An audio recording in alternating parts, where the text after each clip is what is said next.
Assalamualaikum warahmatullahi wabarakatuh. Selamat pagi anak-anak. Bagaimana kabarnya hari ini? Sehat semua?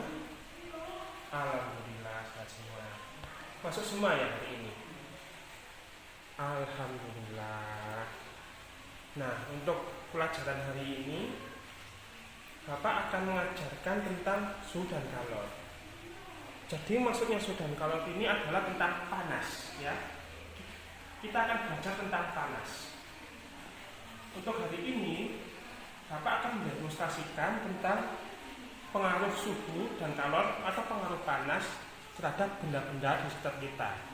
Jadi akan gunakan pada hari ini contohnya adalah es. Bahan-bahan alat yang kita gunakan mudah saja.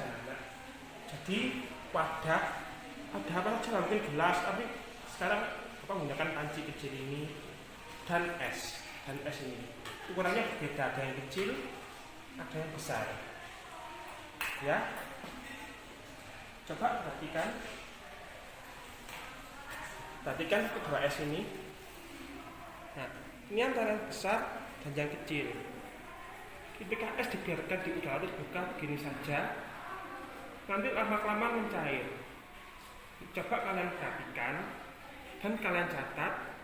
Kita tunggu beberapa saat, nanti yang mana yang lebih dulu mencairnya, yang besar atau yang kecil. Ya, kita tunggu dulu beberapa saat.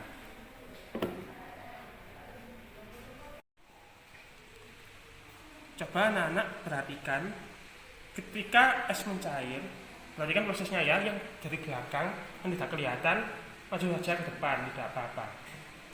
Ya, perhatikan, ketika esnya proses mencair, perhatikan esnya berubah dari apa ke apa, dari es berubah menjadi apa ini? Ya, menjadi air. Jadi kalian catat sekarang ya, esnya berubah dari apa ke apa, berubah dari wujud apa padat ke wujud lainnya, wujud apa? Iya, wujud cair. Selanjutnya, coba kita perhatikan gambar berikut. Kira-kira pada gambar tersebut ada perbedaan yang teman-teman temukan? Iya betul, pada gambar ukuran kedua panci berbeda. Panci A lebih besar dari panci B. Selain itu juga, panci A berisi air lebih banyak dibanding panci B ya teman-teman. Nah, lalu jika kedua panci berisi air itu dididihkan, maka panci manakah yang akan memerlukan waktu lebih lama untuk mendidihkan air di dalamnya? Ada yang tahu? Iya betul, jawabannya adalah panci A yang membutuhkan waktu lebih lama dari panci B untuk mendidihkan air, karena jumlah air dalam panci A lebih banyak dari panci B. Nah teman-teman, ada yang tahu bagaimana hubungan antara energi panas yang dibutuhkan untuk mendidihkan air di dalam panci dengan suhu air di dalamnya? Ada yang tahu? Sekarang kalian bentuk kelompok masing-masing. Jadi masing-masing kelompok mengerjakan satu LKPD atau lembar kerja yang sudah coba bagikan. Nah, di lembar kerja ini kalian tulis nama kelompok, anggota, dan setelah itu kalian perhatikan alat dan bahan serta langkah-langkahnya. Oke, sekarang perhatikan halaman kedua. Di halaman kedua ada beberapa pertanyaan dan beberapa kolom yang harus kalian isi. Pertama, wujud es sebelum dipanaskan dan wujud es setelah dipanaskan. Jadi di situ orang perhatikan sebelum dipanaskan wujudnya padat atau cair atau gas. Setelah dipanaskan wujudnya bagaimana? Padat atau cair atau gas. Nah, bagian kedua, mengapa terjadi perubahan sedemikian rupa pada es? Es berubah jadi cair kenapa? Es tetap padat kenapa? Es berubah jadi gas kenapa? Tergantung nanti. Yang kalian perhatikan ketika dipanaskan, setelah dipanaskan wujud esnya bagaimana? Setelah itu es manakah yang berubah lebih cepat? Mengapa? Jadi kan Bapak tadi menampilkan seperti ini. Ada yang lebih besar, ada yang lebih kecil. Nah, mana yang lebih cepat cairan anak? Nanti kalian jawab pertanyaannya.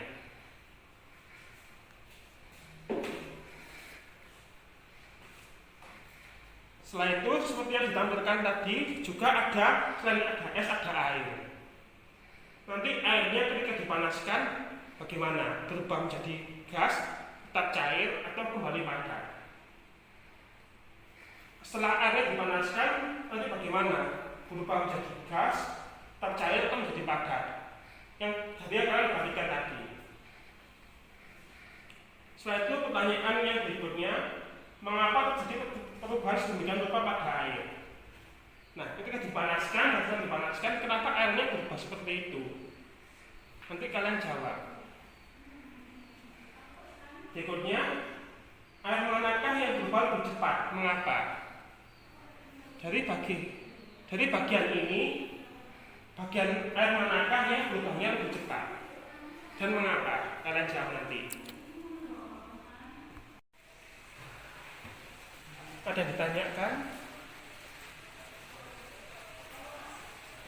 Kalau memang sudah paham, silakan dikerjakan. Tapi nanti ketika mengerjakan ada yang tanya, silakan angkat tangan. Tidak apa-apa, karena ini diskusi. Harus aktif ya diskusinya.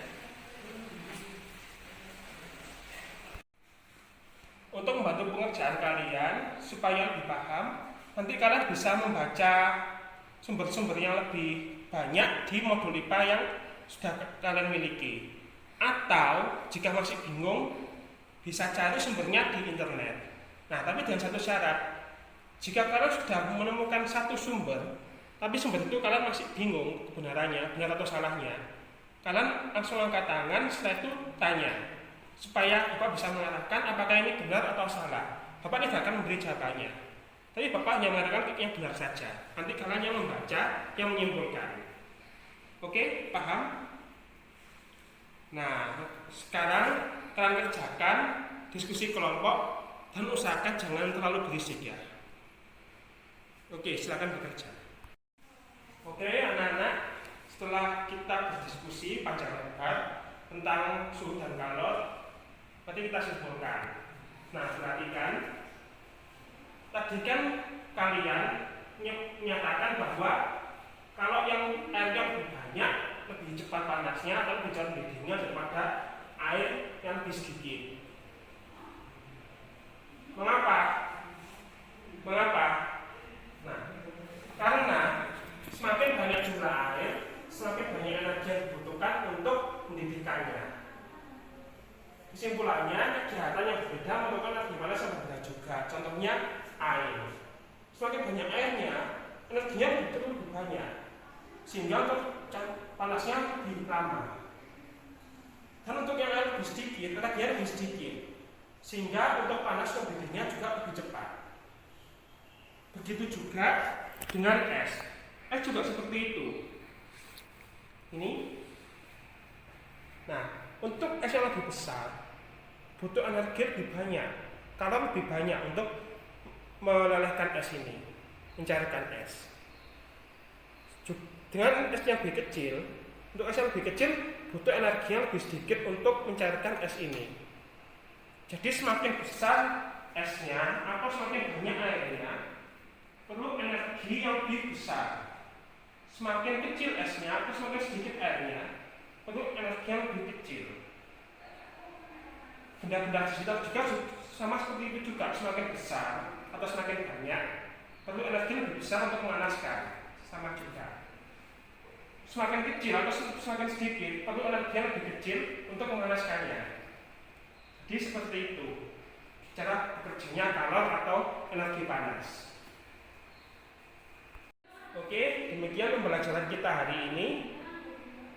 Bapak harap kalian bisa benar-benar memahami yang sudah kita pelajari hari ini.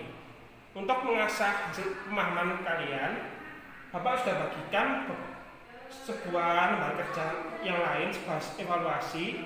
Nanti coba kalian kerjakan. Jangan khawatir, itu tidak masuk nilai kok. Nanti yang Bapak nilai adalah nilai diskusi kalian. Bapak hanya ingin tahu seberapa paham kalian tentang yang sudah kita pelajari hari ini. Jadi kalian kerjakan sebisanya, usahakan jangan mencontek. Nanti ketika waktunya habis, kalian kumpulkan ke depan, setelah itu Bapak koreksi. Jika ada yang kurang atau ada yang belum paham, pertemuan berikutnya akan Bapak jelaskan secara lebih lanjut, lebih rinci, supaya kalian benar-benar paham.